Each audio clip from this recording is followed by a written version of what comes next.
Hi, this is Dana Gardner, Principal Analyst at Inter Arbor Solutions, and you're listening to BriefingsDirect.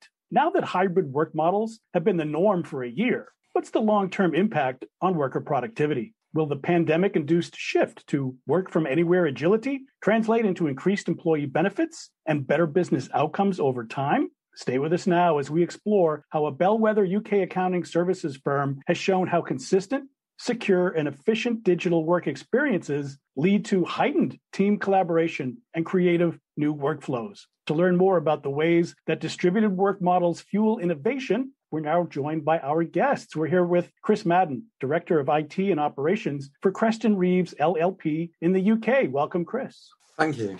We're also here with Tim Minahan, Executive Vice President of Business Strategy and Chief Marketing Officer at Citrix. Welcome back, Tim. Hey, Dana. Thanks for having me. You know, Tim, we've been here in this work from anywhere mode for going on a year, often more for many people. Is this now panning out as so productive and creative that people are considering to make this a permanent feature of work for their businesses?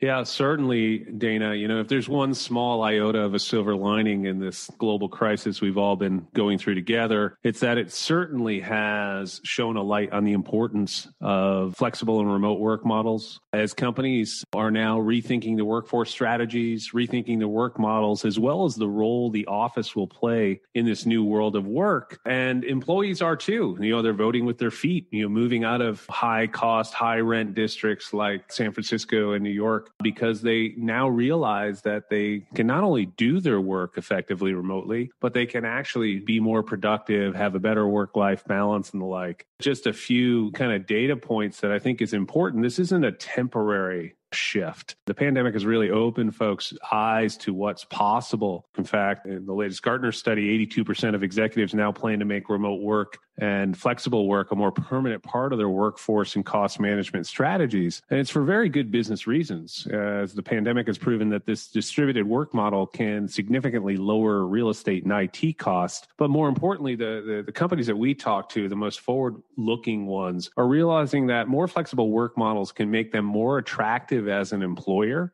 and allow them to rethink their staffing strategies, giving them access to new pools of talent and in-demand skills of workers that live well beyond commuting distance to one of their work hubs. And such flexible work models can also advance other key corporate initiatives like sustainability and diversity, which are increasingly becoming board-level priorities at most companies. And the last comment I'll add is those companies that remain laggards, that are still somewhat reluctant to embrace remote work or flexible work as a more permanent part of their strategies, may soon be forced to, as employees are also looking for more flexible work approaches. We've heard about that mass exodus from some of those large metropolitan areas to more remote locales. And at Citrix, our own research of thousands of workers and IT and business execs finds that more than 3/4 of workers now prefer to a shift to a more remote and flexible work model, even if it means taking a pay cut. And 80% of workers say that flexible work arrangements will be a top selection criteria when evaluating employees in the future.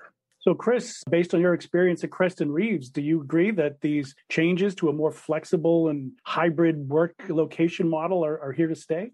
I think I would. At Creston Reeves, we are expecting to move permanently to a 3 or 2 day a week in an office, the remaining time working from home and away from the office. And that's for many of the reasons already covered, such as reduced commuter time, reduced commuting costs, more time at home with family, better work-life balance, and a lot better for the environment as well, because there's people traveling less and all those greenhouse gases not going up into the atmosphere. Well, we certainly hear how there's benefits to the organization, but how about the end users, the customers? Of your experiences at Creston Reeves led you to believe that you can maintain the quality of service to your end customers and consumers, or is there even perhaps a benefit to them through this remote work model? I think there's probably ultimately going to be a balance. I don't think it will shift totally one way or go back to how it was. I think for our customers and our clients, there are distinct advantages depending on the type of work. There isn't always a need to go and have a face-to-face meeting. That can take a lot of time for people that they perhaps could spend elsewhere in their business. So I think depend on the nature of the interactions and quite what needs to be discussed. A lot, I think, will shift to video calling, which I think has become the norm over the last year, whereas perhaps in the past people didn't like to offer that, thinking it was more impersonal. So I think that'll become a lot more accepted, and face-to-face meetings will be then kept for those meetings that really require everybody to travel and sit down together.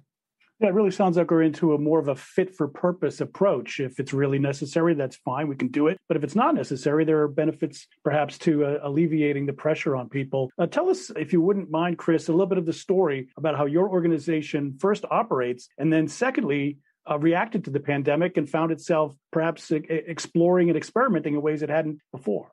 Yeah, we started probably best part of 10 years ago when we moved on to Citrix as the platform to distribute the computer services to the end users. And then over the years, we've upgraded that, added the remote access solutions. And so when it came to early 2020 and the pandemic was starting to take off, we could see where we're heading in terms of lockdowns and a pandemic. So we started testing, closing 2 or 3 of our offices and just seeing would the system cope. It should do. It was designed to do that. But would it really work in anger when we actually closed an office and everybody worked from home? That worked brilliantly, very easy to deal with. And then a few days after that, the UK government then announced the first national lockdown and everybody had to work from home within a day. And from our point of view, it worked really well. The only wrinkles in the whole process were to get everybody with the appropriate apps set up on their phones to make sure they could have the remote access using the multi-factor authentication. But otherwise, very seamless. The system was designed to cope with everybody working from anywhere,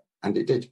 You know, Chris, we often hear that there's a three-legged stool when it comes to supporting business processes. It's people, technology, and processes. Did you find that of those three, the technology was primary, secondary? What led you to succeed in making such a rapid transition when it comes to the sort of 3 pillars? I think it's all 3 of those things. I think the technology is the enabler, but people need to be taken with you. And the processes that you have to adapt for those new ways of working. I don't think anyone would sort of lead the others. It's got to be all 3 together. And Tim, how does Citrix enable organizations to keep all 3 of those plates in the air spinning, if you will, especially on that point that he raised, which is getting applications onto the right device at the right time? What's clear in our research and what we're seeing from our customers is that certainly we're rapidly accelerating to a new and likely, never to go back to the previous world of work, a new world of work that's more hybrid, more flexible, and where employee experience is going to become a key differentiator. To the point Chris was just making, success is going to go to those organizations that can deliver a consistent and secure work experience across any and every work channel, all the Slacks, all the apps, all the teams, in any work location, right? So whether work needs to get done in the office, on the road, or at home, as we're seeing, delivering that consistent and secure work experience so employees have secure and reliable access to all the work resources they need to service that end customer, regardless of where they're going. And I would note that certainly Creston Reeves is not alone in what they've experienced. We're seeing this across every industry, which in addition to the change in work models are also seeing a rapid acceleration of their digitization efforts, whether it is in the financial services sector or even in other areas like retail and healthcare, where they certainly had plans to digitize their business. And then over the past year, they've certainly out of necessity had to digitize their business. I mean, there's a healthcare provider right there in your neck of the woods up in the Boston area, Dana, that's seen a 27x increase in monthly telemedicine visits, and they don't think they're ever going to go back. The financial services sector, we hear consistently in customers hiring thousands of new advisors and loan officers in order to handle the demand in a remote and digital environment. What's so exciting is, as I said earlier, is companies are beginning to use this in a key enabler, a liberator for them to rethink their workforce strategies and maybe reach new skills, new talent that's well beyond commuting distance to one of their work hubs. So it's not just about should Sam or Susie come back and work in the office full time. That's a component of the equation. And then it's not even just about how do we help Sam and Susie perform at their best even when they're working at home. It's about, hey, what should our workforce look like? Can we now reach skills and talent that were previously inaccessible to us because we can empower them with a consistent work experience through a digital workspace strategy? Well, how about that, Chris? Have you been simply repaving work in the office paths with a different type of work from home, or are you, in a sense, reinventing and exploring new business processes and workflows as a result of the flexibility? There are a number of threads there, and there is a much more willingness, I think, amongst businesses and the people working in businesses to move quicker with technology. I think in the past, people would perhaps be more cautious. And I think with the pandemic and the pressure that brings, people are more willing to move faster and be less concerned around understanding everything that they may want to know before embracing a new technology. I think the other thing is with relationships with clients, I think that there's a balance to not go perhaps as far as some industries have, where they never see their clients any longer because everything is done remotely and everything is done automated and everything's done through apps and technology. And I think that's the balance that I think we will be mindful of as we embrace remote working and as we perhaps have more virtual meetings with clients, is that we still need to maintain that relationship to be a trusted advisor to the client rather than commoditizing our product.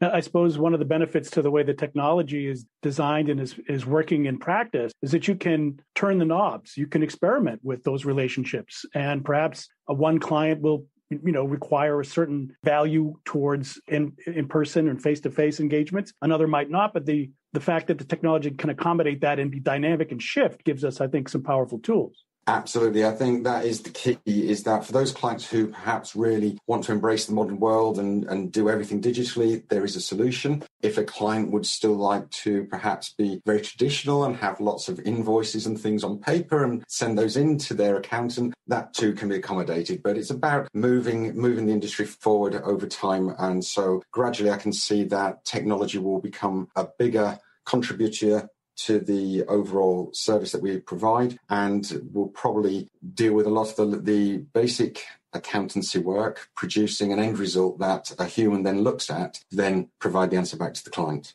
Now, of course, the materials that you're dealing with are often quite sensitive, and there are regulations and compliance concerns. How did the reaction of your workforce and your customer base fall or come down on this issue of privacy, control, and security?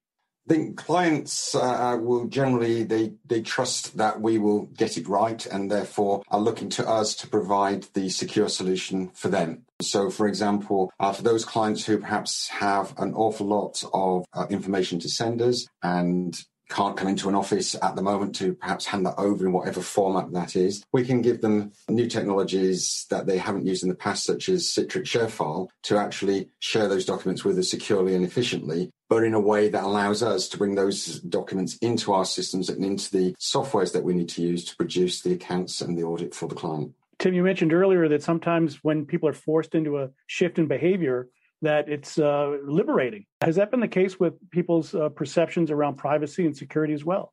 Well, I mean, certainly, if you're going to provide a consistent and secure work experience, the other thing folks are beginning to see as they begin to embrace more hybrid work models, more distributed work models, is that their security posture needs to evolve too. One from people aren't all coming into the office every day to sit at their desk on the corporate network, which had much better defined parameters and arguably was easier to secure. No, in a truly kind of distributed work environment, you need to not only provide a digital workspace that gives employees access to all the work resources they need, right? And that is not just their virtual desktops, but all their SaaS apps, their web apps, their mobile apps, their content in one unified experience that's accessible across any location. It also needs to be secure. It needs to be wrapped in a holistic and contextual security model that certainly fosters not just zero trust access on the way in to that workspace, but ongoing monitoring and app protection to detect and proactively remediate any access anomalies, whether initiated by a user, a bot, or another app. And so that is another dynamic we're seeing. Companies really also accelerating their embracing of new, more contextual zero trust access security models as they look forward to preparing themselves for how they're going to operate in a post-pandemic world. Chris, I suppose another challenge has been the heterogeneity of the various apps and data platform sources that you're managing. How has working with a digital workspace environment helped you perhaps provide a singular view of what behind the scenes is a rather disparate group of apps and data and platforms for your employees and your end customers? Is there a way that moving to remote and embracing workspace environments helps mitigate some of what had been a long-term integration issue for IT consumption? For us, I don't think it's made a huge difference because whether we're working from home remotely or whether we're in an office, we are consuming the same desktop with the same softwares and apps as if we were sitting in an office. It really is exactly the same. So from a sort of colleague's point of view, whether they are working from home in a pandemic or sitting in their office in central London, they are getting exactly the same experience with exactly the same tools. And so for them, it's been a very easy transition because they're not having to learn the technology and different ways to access things. They can focus instead on doing the client work and making sure that their home arrangements are sorted out. So, Tim, regardless of whether it's a SaaS app, a cloud app, on-premises data, as long as that workspace is mobile and flexible, the complexity is in many regards hidden. There is another challenge that the pandemic has certainly shown a light on, which is this kind of dirty little secret of the business world is that our work environment, is somewhat too complex. For the past 30 years, we've been giving employees access to new applications and devices and more recently, as you indicated, chat and collaboration tools, all with the intent to help them get their work done. And while certainly on an independent basis, each of these tools adds value and efficiency, collectively, they've somewhat created a highly fragmented and complex work environment. Oftentimes interrupts and distracts and kind of stresses out employees and keeps them possibly from getting their actual work done. Just to give you a sense, some very real statistics. On any given workday, the typical employee uses, more than 30 critical apps to get their work done, oftentimes needing to navigate 4 or more just to complete a single business process. They spend more than 20% of their time searching for across all of these apps and all of these collaboration channels to find the information they need to make decisions to do their jobs. And to make matters worse, now we've empowered these apps and these communication channels and collaboration channels. They're all vying for our attention throughout the day, shouting at us about things we need to get done and oftentimes distracting us from our core work. So by some estimates, all of these kind of notifications, chats, texts, and other disruptions interrupt us from our core work about every 2 minutes. So that means the typical employee gets interrupted and forced to switch context between apps and emails and other chat channels, more than 350 times each day. And not surprisingly, what we're seeing is a huge productivity gap, and it's turning our top talent into task rabbits. So as companies think through this next phase of work and how do I provide a consistent and secure work experience and digital workspace environment for my employees, no matter where they're working, it not only needs to be unified, giving them access to everything they need, and secure, ensuring that our corporate information and applications and networks remain secure no matter where my employees are doing the work. But it also needs to be intelligent, right? And leveraging intelligent capabilities like machine learning and AI and assistants and bots and micro apps to really personalize and simplify work execution. What I call adding an experience layer between an employee and their work resources to really simplify their interactions with and work execution across all of these enterprise apps, content, and other resources. So employees aren't so overwhelmed and they can perform at their best no matter where work needs to get done. Chris, are you finding that you're interested in elevating people from task rabbits to a higher order of value to the business and their end users and customers? And is the digital environment and workplace a part of that? Absolutely. There are lots and lots of processes, I think, in many firms, and Canvas is no different, that have grown up over the years, and they've always been done that way. And this is a perfect time now to reappraise how we can do those things smarter digitally using perhaps RPA tools, AI, to take a lot of that reworking and, as you say, taking data from one system into another to produce the end result for the client. So I think there's a lot of that is on our radar for the coming year or two. We want to free our people up to do the more value-added work, and also it'll be more interesting work for people. So that will give a better quality of role for people, which will help us to attract, hopefully, better talent. And given the fact that people now had a taste of perhaps a different work-life balance, I think there'll be a lot of pressure on new recruits to our business to continue that. Chris, now that your organization has been at this for a year, really thrust into much more remote, flexible work habits, were there any sort of unexpected, perhaps positive spins on this, things that you didn't anticipate, but you could only find out with 2020 hindsight? Any pleasant surprises along the way? Yeah, there's a few I can think of. One is the speed at which our clients were happy to switch to video meetings and also virtual audits. So previously on audits, we would send a team or a number of people to a client's premises, and they would look through the paperwork, look at the stock in a warehouse, etc., and perform the audit physically. And we were able to move quickly to doing that virtually. So, for example, if we're looking in a warehouse to check that a certain amount of stock is actually present, we can now do that by a video call. Walk around the warehouse and explain what we're looking for and see that on the screen and say, yes, okay, we know that that stock is actually available. So that was a really big shift in mindset for our regulators, for ourselves and for our clients, which is a great positive because it means that we can become much more efficient going forwards. I think the other one that sticks out in my mind is the efficiency of our people. Just when you're at home, perhaps focusing on the work and the distractions of an office and the noise and the conversations that are around you that can distract, people are generally more efficient. There is still a balance because we don't want everybody just sitting at home in sort of silence staring at a screen, and we miss out some of the richness of those business relationships and those conversations with colleagues. But there is a balance. And so, yes, it was interesting how productivity generally increased during the lockdown. Tim, is that what you're finding more generally around the globe among the Citrix installed base, that productivity has been on the uptick, even after perhaps a 20 or 30-year period where in many respects and measurements, productivity has been flat?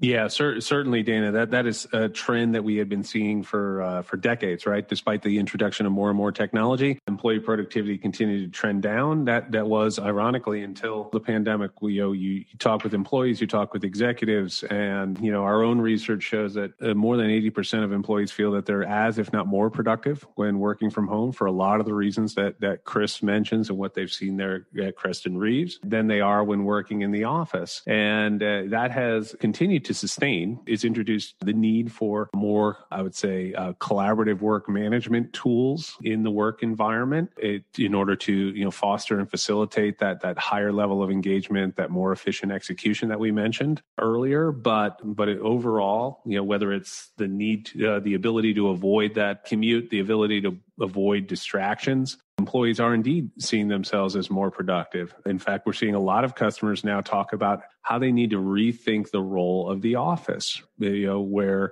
it's not just a place where people come to punch their virtual time cards, but it's really a place that's purpose-built for when you do need to get together with a client or with other teammates to foster collaboration, but also giving you the flexibility to work remotely or in other environments when you need mindful time to focus on innovation, creativity, work execution that oftentimes, as Chris just indicated, can be somewhat distracting or difficult to achieve in a distracted work environment.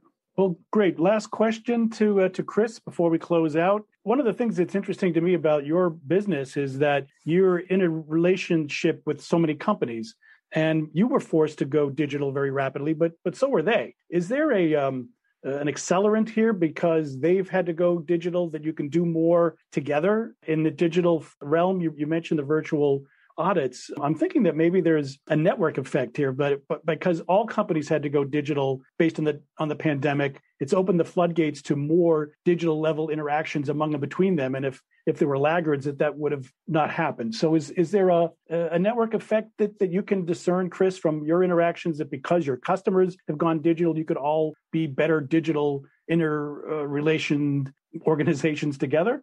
To an extent, I think it depends on the type of client industry that they're in. In the UK, certain industries have been shut for a long time, and therefore they are not moving digitally. They are just stuck waiting until such time as they are able to reopen. And in the meantime, there's probably very little going on in those businesses. Those businesses that are open and working, yes, very much are embracing modern technology. So one of the things that we've done for our audit clients particularly is providing different ways in which they can communicate to us. So previously, we probably have a straightforward one approach. Now, perhaps we are giving clients 3 or 4 different ways in that they can communicate and collaborate with us, which helps everybody and moves things along a lot more quickly. It's going to be interesting post-pandemic, quite whether people, being intrinsically sort of humans, like to go back to what they were always doing. So what drive there is to move forward and keep